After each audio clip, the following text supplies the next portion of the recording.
c'est très nécessaire que les médias fonctionnent. Parce que la liberté d'opinion est garantie par la Constitution. Et le droit à l'information, c'est un des droits les plus fondamentaux pour l'être humain. Alors, ce droit ne peut pas être exercé lorsqu'on oblige les gens à ne suivre qu'un canal bien tracé d'information. Et je m'imagine même que quelque part, l'État a commis un tort envers ceux qui exercent dans ce secteur de la vie, parce qu'ils ont contraint des gens au chômage, alors que tous ces gens-là n'étaient pas nécessairement fautifs. Moi, je dirais que le pouvoir devrait quand même se ressaisir. Nous y perdons tous. Aujourd'hui, on vit sur fond de rumeurs 24 heures sur 24 heures. Aujourd'hui, il y a des gens qui peuvent salir les autres sans qu'il y ait possibilité que ceux qui sont attaqués, ceux qui sont lésés, puissent quand même réagir. Et que les gens puissent effectivement saisir ce qu'il en est au juste.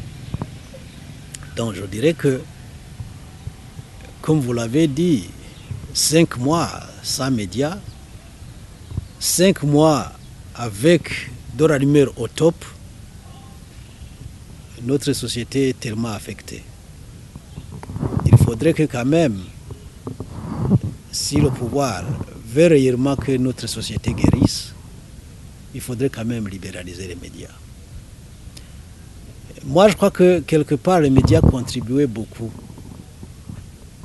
en matière de sécurité. Et que même aujourd'hui, si les médias pouvaient être opérationnels et que les gens puissent s'exprimer dans les quartiers, dans les villages, peut-être que ça contribuerait à améliorer la situation sécuritaire. Mais aussi, je dois demander au pouvoir à reconsidérer sa position. Que le pouvoir dise que les médias ont été fautifs, d'accord. Que le pouvoir puisse dire qu'il y a la justice qui est au travail, tout à fait d'accord. Mais est-ce que le chauffeur, par exemple, qui n'a jamais pris le micro pour dire quoi que ce soit contre le pouvoir, qui a été obligé d'aller au chômage, est-ce qu'il est vraiment pour quelque chose? Est-ce que là, le pouvoir ne serait pas injuste envers cette personne-là? Ce n'est qu'un petit exemple que je donne.